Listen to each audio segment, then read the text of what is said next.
Bapak Ibu Saudara, berapa banyak kita jemaat mengikuti bahwa di YouTube GP Kemah Pujian Multimedia ada tayangan-tayangan ibadah kita, khususnya ketika pada pemberitaan firman Tuhan. Dan berapa banyak kita juga bisa mengikutinya di Spotify. Kalau Anda mengikutinya, saya mau berkata begini, berbahagialah engkau dan saya yang mengikutinya. Kenapa? Karena gini, saudara. Ketika Tuhan menyampaikan firman-Nya, Dia selalu membuat sebuah mata rantai. Satu ketika saya tidak masuk kuliah, dan ketika itu kuliahnya ekonomi. Ekonomi makro dan mikro.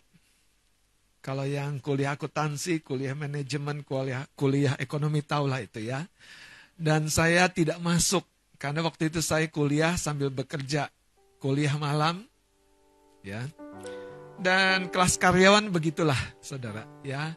Ada yang sudah senior, ada yang sudah, pokoknya beragam usia, ya. Tapi ada juga yang bisa dibilang masih unyu-unyu.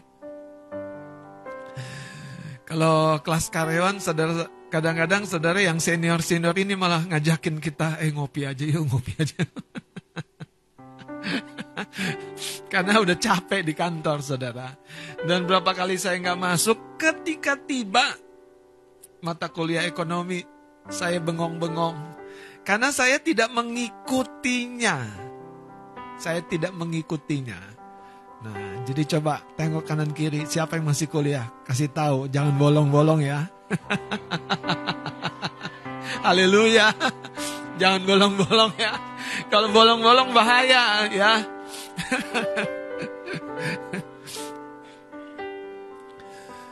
Dan ketika saya masuk, saudara, kelas ekonomi itu, saya 7 keliling, saya tidak ngerti. Bukan karena pelajarannya susah, karena saya belum memasuki satu tingkat pengertian yang sebetulnya teman-teman saya sudah capai.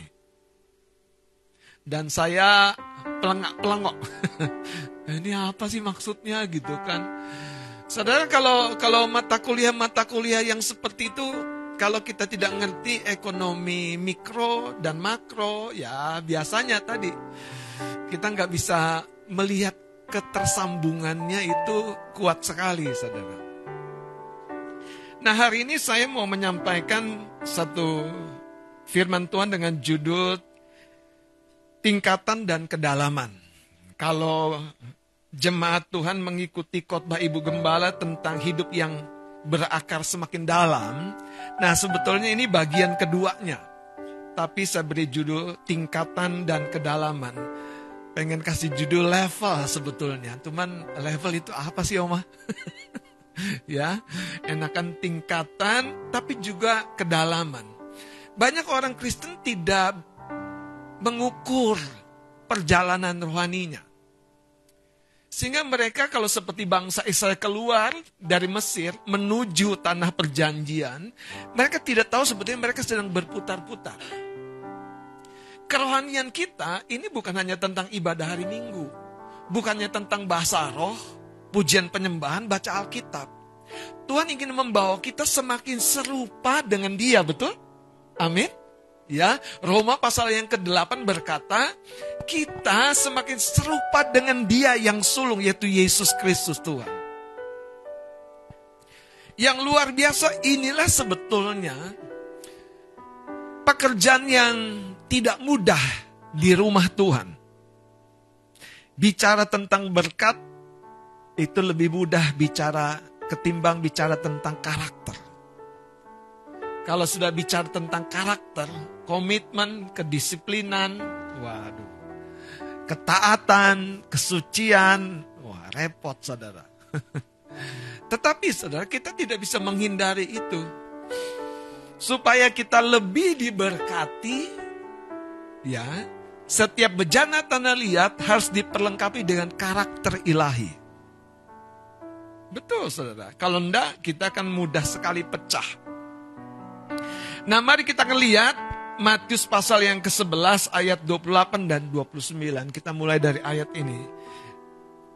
Tingkatan dan kedalaman. Apakah Anda sudah menaiki tingkatan-tingkatan pertumbuhan rohani Anda di dalam Tuhan? Apakah kita sudah semakin mendalam, berakar, kokoh di dalam iman dan pengharapan kita kepada janji Tuhan? Mari kita periksa ketika kita mendengar firman. Matius 11 ayat 28 dan 29. Kalau berkenan kita bangkit berdiri, kita akan baca bersama-sama ya. Dua ayat ini. Ayat 28 dan 29. 23. Marilah kepadaku semua yang letih lesu dan berbeban berat. Aku akan memberi kelegaan kepadamu.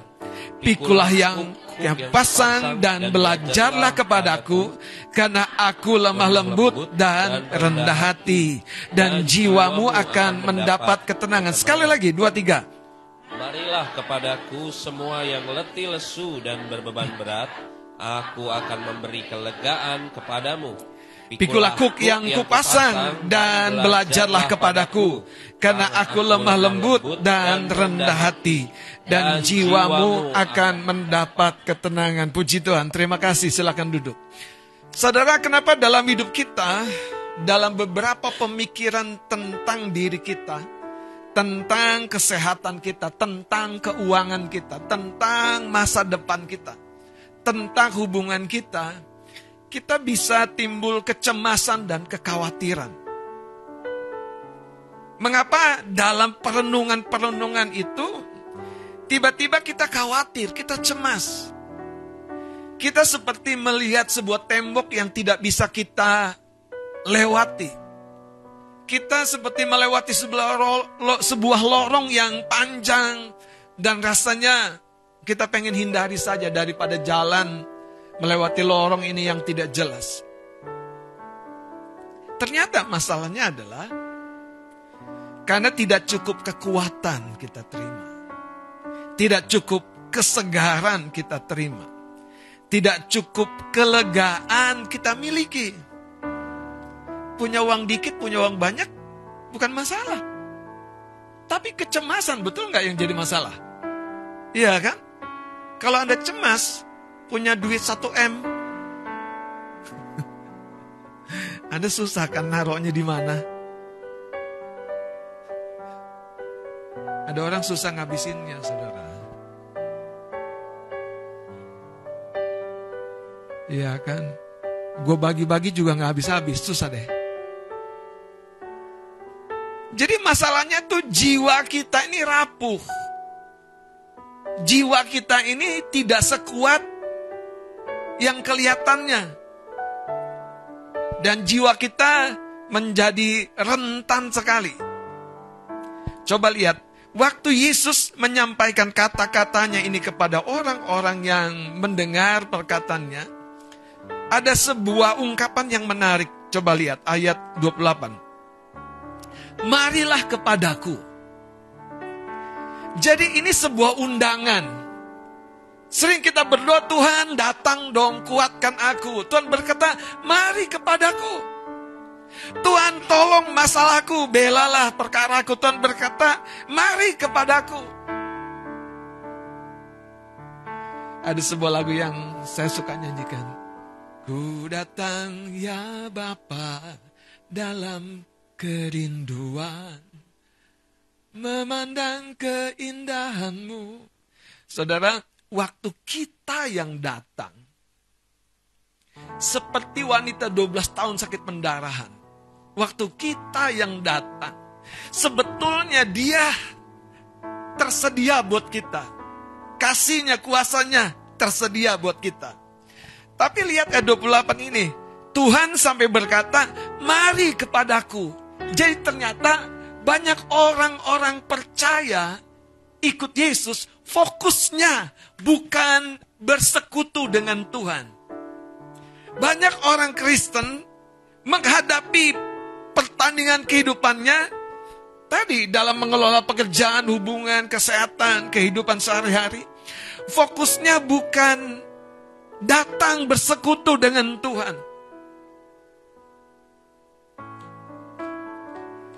Saudara, salah satu yang Tuhan ajar dalam hidup saya secara keras ketika saya masih sebagai karyawan, ketika saya masih sibuk di pekerjaan sekuler saya, adalah mempertahankan waktu teduh pribadi saya apapun konsekuensinya. Kadang-kadang harus lembur sampai jam 12 malam di kantor. Tapi saya tetapkan untuk saya bersekutu di ruangan kerja saya sendirian. Memang pada waktu itu saya masih jadi staf accounting.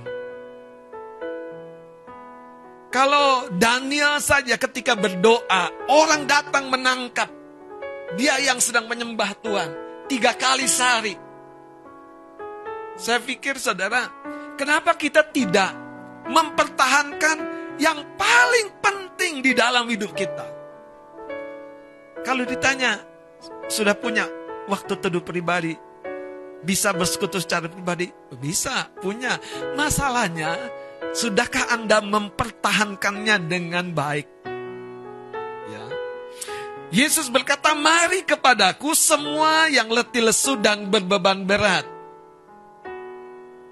Tuhan berkata, aku akan apa? Memberi kelegaan. Coba pahami kata-kata Yesus. Semua yang letih lesu berbeban berat, aku akan memberi kelegaan. Jadi dia tidak mengambil beban kita sebetulnya. Nah, seringkali sudut pandang kita itu salah. Beban yang kita hadapi ini layak kita pikul. Tanggung jawab yang merepotkan ini layak kita perjuangkan. Pergumulan-pergumulan yang rasanya beda kok ya. Orang lain kok enak ya. Orang lain kok enak ya jadi kakak, jadi adik. Gue jadi adik harus jadi kakak. Gue jadi istri kayak jadi suami. Ya kan, kerja di kantor, kerja di rumah. Haleluya. Kadang-kadang yang jadi eyang ini siapa orang tuanya ya? Kadang kita berpikir saudara, bahwa beban-beban itu tidak harus kita pikul. Tapi ayat ini justru berkata, datang kepadaku, aku akan memberikan kelegaan. Ternyata rahasianya saudara, bukan sebatas Yesus tanggung beban kita, Yesus pikul beban kita. Tapi waktu kita bersekutu dengan dia, kita mengalami apa yang dia punya. Kita menerima apa yang tersedia di dalam dirinya, yaitu hikmatnya, yaitu kasihnya, yaitu kuasanya.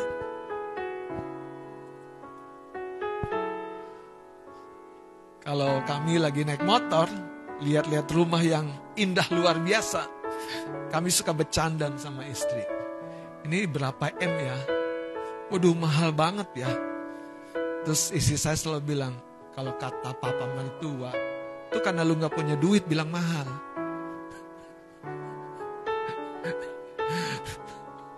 Kalau orang punya duit itu mah murah. Anda lihat gak sudut pandangnya? Jadi hidup kita itu sebetulnya relatif. Ada orang bilang pergumulanku berat sekali. Berapa beratnya sih? Berapa beratnya sih? Padahal ternyata makin kita renggang dengan Tuhan, makin kelegaan itu saudara tipis dalam hidup kita, makin kita rasa berat hidup kita. Padahal saudara, salib kita sudah Yesus tanggung. Yaitu apa? Kutuk, sakit, penyakit, kelemahan. Tapi kita punya salib yang memang harus kita pikul. Yang pertama, kita harus mengerti sudut pandang kita menentukan saudara bagaimana kita bisa memasuki tingkatan dan kedalaman kehidupan kita bersama dengan Tuhan. Kalau sudut pandang kita salah, kita berpikir Tuhan tidak jawab dan tidak dengar doa kita. Ayat 29 sedikit lagi dikatakan, pikul aku yang kupasang dan belajar. Jadi ada pembelajaran yang Tuhan selalu ingin beri kepada kita. Ini yang seringkali itu orang males. Bahwa hidup ini adalah sebuah pembelajaran. Artinya kita akan dibawa makin naik tangga. Kita juga akan dibawa makin mendalam. Kita akan dibawa makin naik, makin tinggi, makin intim, makin erat. Tapi kita juga dibawa semakin berakar, semakin kokoh. Berapa banyak kita kadang-kadang berdoa, Tuhan bertindaklah, Tuhan tolonglah. Padahal jangan lupa saudara, lagu kita tadi bersama Yesus lakukan perkara besar. Siapa yang melakukan perkara besar? Kita, saudara. Jadi kalau Yesus yang memberikan hikmat, hikmatnya menjadi hikmat yang terlalu rumit bagi perjalanan. Suami mengeluh, susah berubah. Yang saya mau ngomong begini, gimana Salomo ngurus 800 kira-kira istri dan benih. Jadi begini yang saya mau kasih tahu, saudara. Banyak orang melihat hidup itu dari kedangkalan hikmatnya. Dengar lagi sebelum saya lebih jauh lagi. Sekarang, Pak Pendeta, anak satu aja susah diurus. Kira-kira Bapak dulu waktu jadi anak mudah atau gampang diurus? Tanya dulu. Tiba-tiba kita baru sadar ya saudara. Apa yang saya mau coba sampaikan saudara? Ternyata begini. Waktu kita mandek, waktu kita tidak bertumbuh, waktu kita tidak lebih intim lagi bersekutu, perspektif hidup kita akan makin kedagingan, akan sama dengan orang lain, dan kita berpikir bahwa Tuhan tidak di pihak kita. Padahal Tuhan menunggu kita datang dan menerima kelegaan. Katakan amin. Haleluya. Mari kita lihat saudara, satu bagian yang penting dari Yeskiel pasal yang ke-47. Nanti Anda akan mengerti banyak perkara, banyak masalah. Itu sebetulnya dipercayakan kepada kita eksekusinya. Bersama dengan hikmat Tuhan. Oke, mari kita akan lihat Yeskiel pasal yang ke-47. Saya akan baca mulai dari ayat yang ketiga. Sedang orang itu pergi ke arah timur dan memegang tali pengukur di tangannya. Ia mengukur 1000 hasta dan menyuruh aku masuk ke dalam air itu. Maka dalamnya sampai di pergelangan kaki. Ini sungai apa? Ini sungai yang mengalir keluar dari bait Allah. Cuman jangan lupa, ini adalah sebuah penglihatan ilahi. Jadi ini sesuatu yang di dunia roh, saudara. Saya lanjutkan. Yang pertama di pergelangan mata kaki ya. Ia mengukur 1000 hasta lagi dan menyuruh aku masuk sekali lagi dalam air itu. Sekarang sudah sampai di lutut. Kemudian ia, yang ketiga kali ya, mengukur 1000 hasta lagi dan menyuruh aku ketiga kalinya masuk ke dalam air itu. Sekarang sudah sampai di pinggang. Yang pertama saudara, yang mengukur kedalaman itu bukan Yeskiel. Tapi yang mengukur itu malaikat dengan tongkat pengukur. Tuhan sekarang sedang mengukur kedalaman dan tingkatan hidup kita. Tuhan sedang mengukur saudara, apakah kita akan goyah? Apakah komitmen kita sebatas hari baik? Hari beruntung, tanggal muda, atau apapun keadaannya. Ku kan cinta Yesus, kata sebuah lagu. Kita tetap pada komitmen kita, saudara. Ini kali ketiga, tapi yang menarik, pada kali keempat. Haleluya. Ketika sudah sampai pinggang, ayat 5. Sekali lagi ia mengukur 1000 hasta lagi. Sekarang air itu sudah menjadi. Jadi waktu diukur, itu sepertinya, bayangkan saudara. Air yang makin mengalir itu diikuti pergerakannya.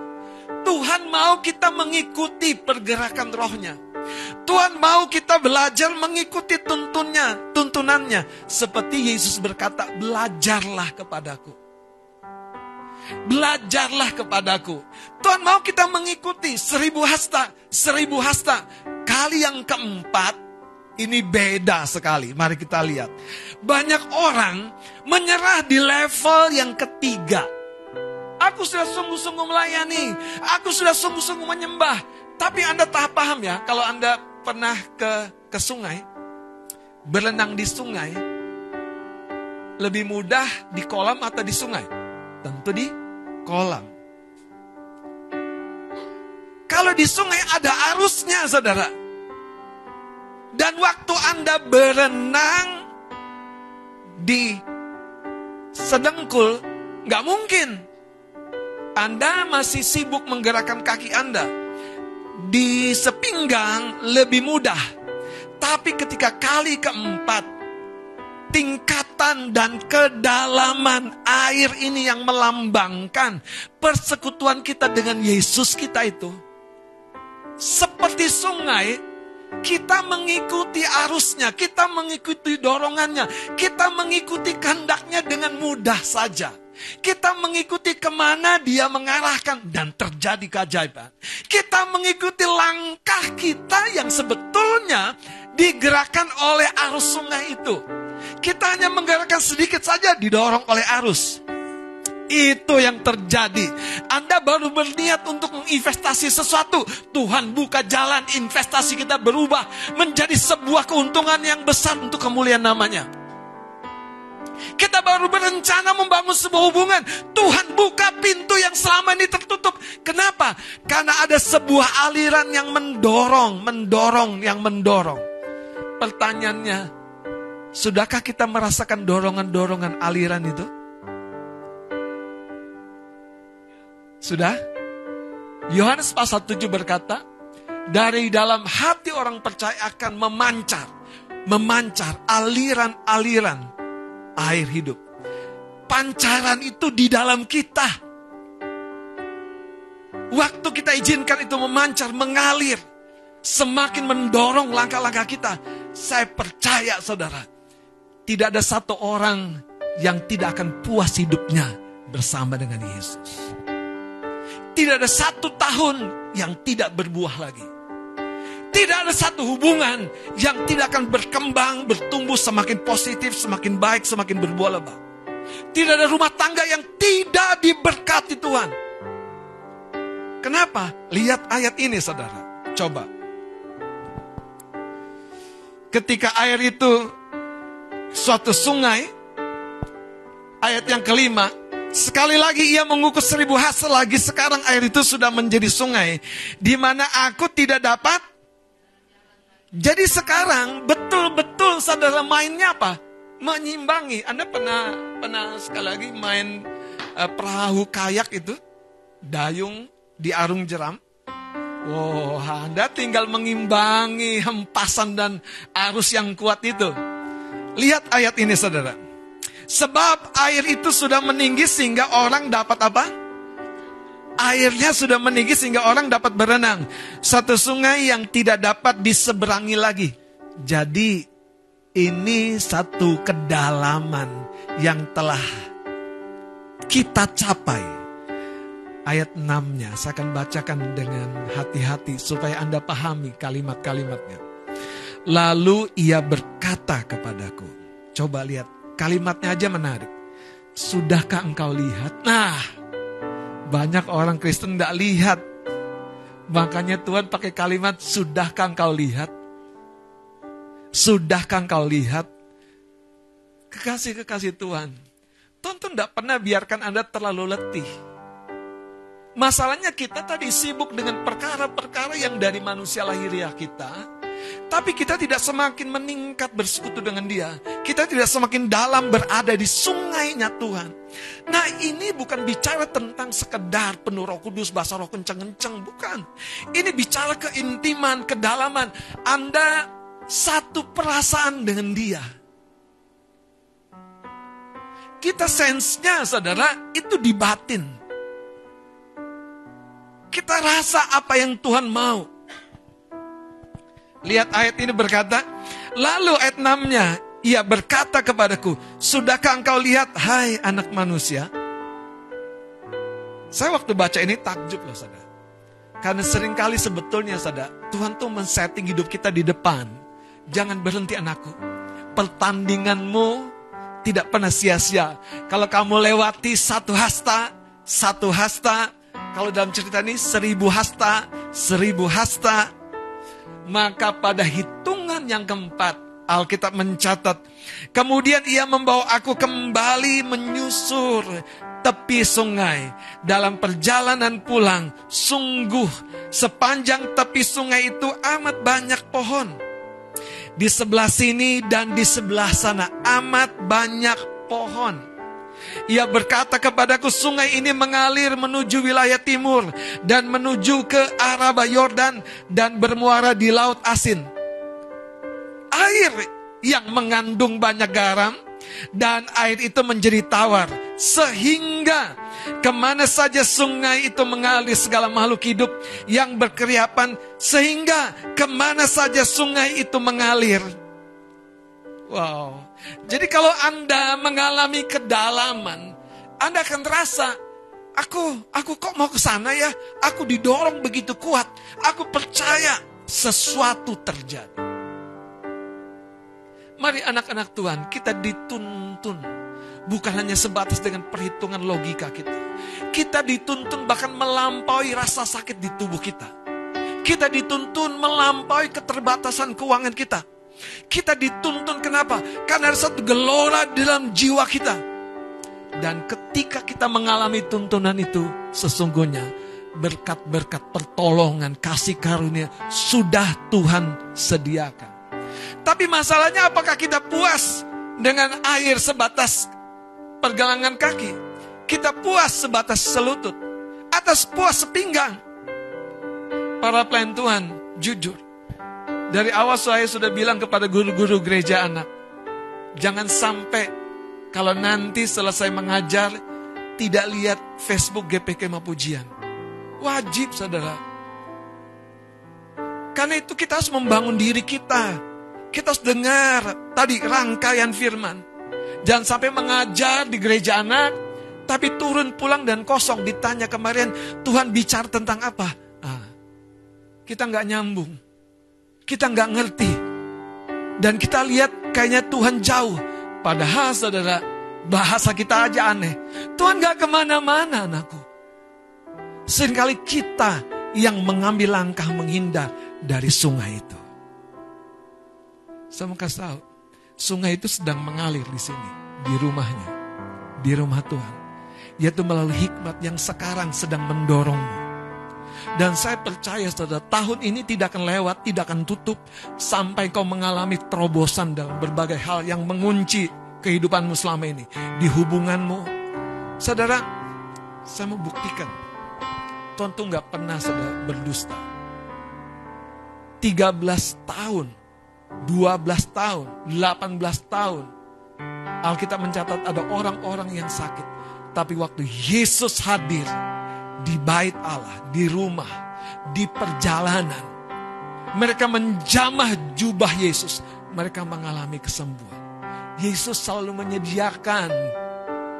Masalahnya sekali lagi, ambil sebuah komitmen. Jangan menyerah, saudara. Jangan menyerah, saudara. Jangan menyerah. Kalau saya sudah mulai masuk ruang doa dan mulai berdoa dan malah sepertinya saya mengantuk, wah ini masalah ini. Setan lagi coba melakukan sesuatu ini. Bayangkan kalau Anda menugaskan seseorang, kamu jaga ya di pintu gerbang. Terus dia tidur, ngeloyor, gitu kan. Makan singkong goreng, ngopi, lupa dijaganya. Terus tamu penting Anda masuk. Terus sampai ketuk pintu rumah Anda. Yang paling kan, terpikir apa? Ini mana penjaga yang kutugaskan? Saudara, Tuhan betul-betul hari ini ingin membawa Anda melihat. Masalahnya tadi sederhana. Kita tidak perlu terlalu mengejar-ngejar begitu rupa berkat. Tapi ikuti saja aliran sungai itu. Ikuti saja hikmat yang mendorongmu. Ikuti saja tuntunan yang disampaikan oleh roh Tuhan kepadamu. Maka engkau akan lihat Tuhan setia di dalam setiap pertandingan hidupmu. Saya akan lanjut baca lagi saudara ayat yang ke-9. Sehingga kemana saja sungai itu mengalir, segala makhluk hidup yang berkeriapan di sana akan hidup. Makhluk hidup yang berkeriapan belum tentu hidup. Maka dibilang segala makhluk hidup yang berkeriapan, beraktivitas, mungkin pergi ke sana kemari, waktu sungai itu mengalir, makhluk itu mungkin kita diantaranya sibuk, tapi penuh dengan keletihan di dalam, penuh dengan kejenuhan di dalam, penuh dengan tanda tanya di dalam, penuh dengan penyesalan di dalam, penuh dengan ketakutan di dalam. Dan kita berpikir, saudara, kalau sekali saja batasnya ini tidak terjadi pertolongan Tuhan, aku akan tinggalkan Tuhan. Saudara, Tuhan masih ada di tempatnya. Karena itu dia berkata, mari datang kepadaku. Alkitab berkata, semuanya di sana hidup. Kekasih-kekasih Tuhan, mari kita biarkan sungai itu mengalir. Amin. Amin. Amin. Kita angkat pujian Yesus.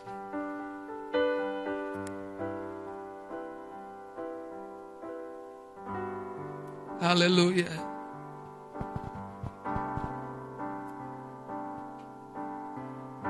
Mari pemusik boleh bantu nyanyikan pujian.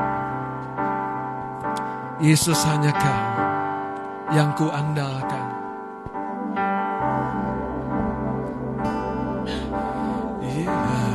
Lalu Engkau Yesus, jiwaku merintikanmu.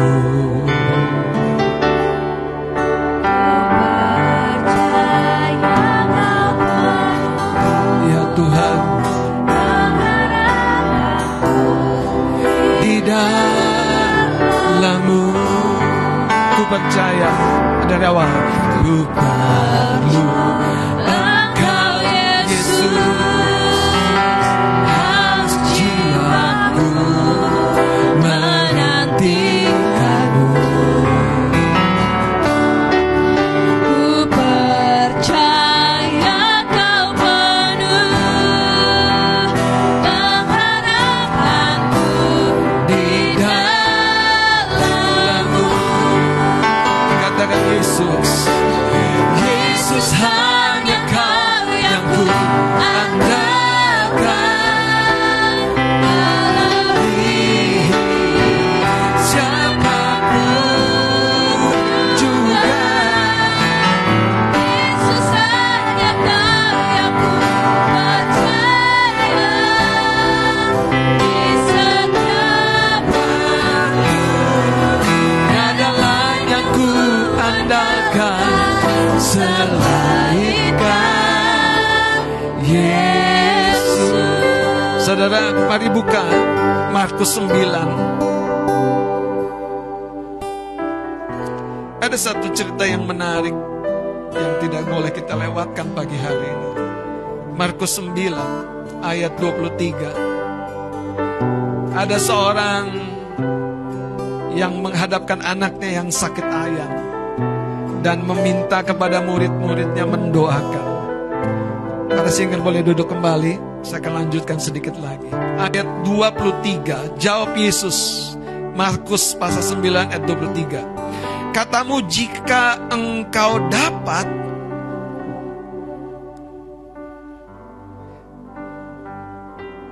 jawab Yesus, katamu jika engkau dapat. Lihat enggak saudara, nuansa keheranan Tuhan. Tuhan sampai berkata, katamu jika engkau dapat.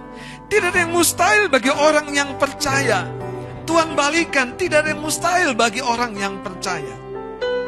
Saya mau sampaikan dua jenis respon orang, saudara, yang akan mengalami sungai itu, atau dia tinggal di batas sungai pada waktu dia melangkah. Ukuran pertama, ukuran kedua, dan dia tidak akan mengalami seterusnya. Masalahnya bukan di Yesus, tapi di dalam diri orang tersebut, saudara. Mari kita akan lihat, saudara. Ini menarik sekali. Ayat 24. Jadi kuncinya adalah kejujuran dan keterus-terangan diri, saudara. Orang Kristen makin lama kita di rumah Tuhan, makin melayani, kadang-kadang ya, kita makin sulit apa adanya. Aku sudah lama nih baca Alkitab gak tertib. Bolong-bolong doa paginya. Waktu itu doa pagi bersama keluarga jalan sih, tapi sekarang udah gak lagi.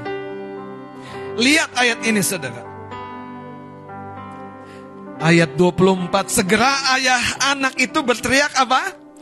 Aku percaya, tolonglah aku yang tidak percaya ini. Saya waktu baca kalimat papa ini, yang sedang menjerit untuk pertolongan bagi anaknya. Apa jeritan Anda bagi hidup Anda? Berapa banyak Anda terus terang? Berapa banyak Anda terbuka sama Tuhan? Atau Anda mengemas masalah Anda dengan begitu manis? Mengemas situasi Anda dengan begitu baik, begitu nice. Kalau orang tua ini berkata, tolong aku yang gak percaya Tuhan. Dia gak mau tinggalkan perjumpaannya dengan Tuhan. Maka Yesus berkata, datang, mari datang, mari datang. Orang tua ini tahu saudara, dia harus pulang dengan kemenangan. Saya lanjut bacakan. Ayat 25. Ketika Yesus melihat orang banyak makin datang berkerumun, ia menegur roh jahat itu dengan keras katanya, hai kau roh yang menyebabkan orang menjadi bisu dan tuli, aku memerintahkan engkau keluarlah daripada anak ini dan jangan memasukinya lagi. Lalu keluarlah roh itu sambil berteriak dan menggoncang-goncang anak itu dengan hebatnya. Saudara, kekristenan itu bukan sebuah kehidupan yang lemah. Kekristenan itu sebuah kehidupan yang berwibawa. Kekristenan itu sebuah kehidupan yang menyatakan otoritas surga di dalam kehidupan kita, dalam masalah kita. Kalau kita hanya berkata, tolong aku Tuhan, mungkin Anda masih di level sematas batas anak kaki Anda atau selutut. Anda mungkin berteriak lagi Tuhan, dan Tuhan sepertinya tidak merespon. Oh Tuhan, aku udah sepinggang. Tapi Tuhan berkata, sabar nak, kalau engkau terus berjalan, engkau akan lihat bukan engkau lagi perkara, aku yang berperkara. Saudara lihat cerita ini, masalahnya di mana? Banyak orang 1-2 langkah tidak berhasil, mereka mundur. Saya mau tunjukkan saudara. Haleluya. Yang pertama kita lihat saudara, di atas. Ayat 15, pada waktu orang banyak itu melihat Yesus, tercengganglah mereka semua dan bergegas menyambut mereka. Lalu Yesus bertanya kepada mereka, apa yang kamu persoalkan dengan mereka? Kata seorang dari orang banyak itu, Guru, anakku ini kubawa kepadamu karena ia kerasukan roh yang membisukan dia. Dan setiap kali roh itu menyerang dia, roh itu membantikannya ke tanah, lalu mulutnya berbusa, giginya berkeretakan dan tubuhnya menjadi kejang. Aku sudah meminta kepada murid-muridmu. Saudara, murid-murid Yesus itu menerima kuasa yang sama dari Tuhan Yesus, menerima ajaran yang sama, tapi ada tingkatan dan kedalaman yang berbeda. Jangan menyerah saudara. Lihat, saya akan tunjukkan. Supaya mereka mengusir roh itu, tetapi mereka tidak dapat. Maka kata Yesus kepada mereka, hai kamu angkatan yang tidak percaya, berapa lama lagi aku harus tinggal di antara kamu? Berapa lama lagi aku harus sabar terhadap kamu? Bawalah anak itu kemari. Saudara, waktu anak itu dibawa dan roh yang di dalam anak itu melihat Yesus, anak itu segera digoncang-goncangkan. Anda lihat, roh jahat di dalam diri seseorang bisa manifest dengan hadirat Tuhan. Saya berdoa, izinkan saudara, apa yang menyesakkan mungkin manifest di rumah Tuhan. Tidak apa-apa saudara, Tuhan akan membebaskan kesesakanmu. Apa yang selama ini menahan engkau pada titik batas di mana engkau rasanya berat hidup ini, Tuhan akan bela, Tuhan akan tolong. Amin. Lihat saudara, ketika roh itu diusir keluar, dia seperti sekarat, tergeletak seperti mati. Tetapi Yesus memegang tangan anak itu, ayat 27, dan membangunkannya, lalu ia bangkit berdiri. Nah, ketika Yesus sudah di rumah dan murid-muridnya sendirian dengan dia, bertanyalah mereka, mengapa kami tidak dapat mengusir roh itu? Anda harus belajar tabiat yang menjadi kediaman satu jenis roh. Tabiat itu yang biasanya diterjemahkan dari sejak kecil. Dari sejak kecil. Jadi ada orang, saudara, tabiatnya mencuri, berbohong.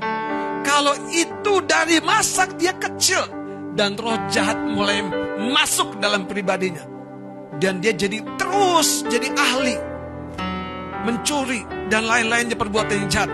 Disitulah, saudara, seringkali kita perlu lebih dalam lagi, lebih sungguh lagi, naiki persekutuan kita dengan Tuhan. Dan tiap-tiap anak tangga selalu ada bayaran dari kehidupanmu. Ayat ini berkata begini, ayat 29. Jawabnya kepada mereka, jenis ini tidak dapat diusir kecuali dengan berdoa. Kalau dalam Injil yang lain dikatakan berdoa dan berpuasa. Saudara, kenapa ada doa dan berpuasa begitu berpengaruh dengan dimensi rohani kita? Menjelang ulang tahun gereja kita, nanti kita akan berdoa berpuasa 21 hari. 7 hari kali 3. Pagi, sore, pagi, sore, pagi, sore. Dan saya percaya, saudara, bulan Juli memasuki bulan Agustus akan menjadi bulan kemerdekaan bagi kita. Bulan terobosan bagi kita. Bulan di mana kita memasuki kedalaman sungainya Tuhan.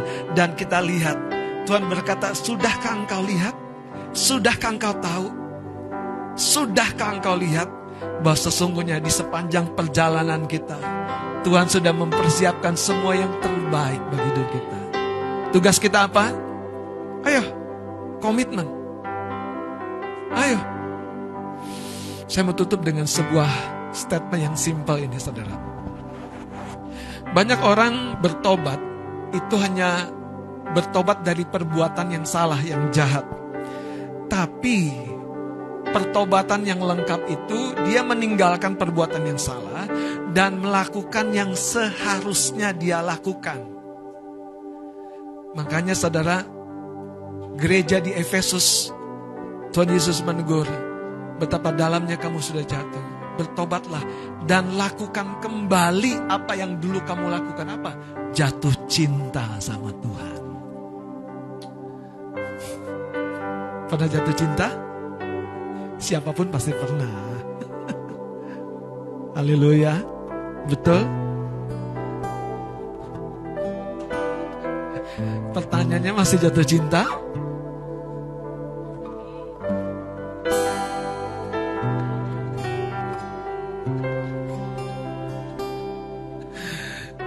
Saya jatuh cinta sama Tuhan itu dimulai waktu saya kelas 2 SMA. Gak ada ongkos dari orang tua, tapi datang ke persekutuan, gak ada ongkos, gak ada persembahan. Duit 500 itu saya simpan di kantong. Jadi kalau naik angkot 500 itu pasti habis. Dan datang di persekutuan doa gak ada persembahan. Ya sudah, saya berangkat lebih awal, lebih cepat, jalan kaki. Supaya apa? 500 peraknya itu bisa saya masukin ke kantong persembahan. Waktu naruh 500 perak itu di kantong persembahan itu, cintaku meluap-luap buat Tuhan. Saudara, saya mau kasih tahu ya, masalah banyak orang ya, saudara, cintanya itu jadi dangkal, sealas mata kaki. Cintanya ya lebih dalam dikit sih, lutut ya, atau lebih dalam lagi sepinggang. Tapi kalau cintanya sudah segini sama Tuhan, dia didorong oleh arus sungai itu. Saya mau kasih tahu, saudara, Daud itu bukan orang yang sempurna. Dia punya kegagalan yang parah. Petrus, murid Yesus, punya kegagalan yang tercatat dalam sejarah. Tapi dua orang ini sebuah contoh Tuhan mampu memulihkan dan membawa mereka naik. Saudara, buku kehidupan kita belum selesai. Jangan berhenti mengejar. Katakan Yesus.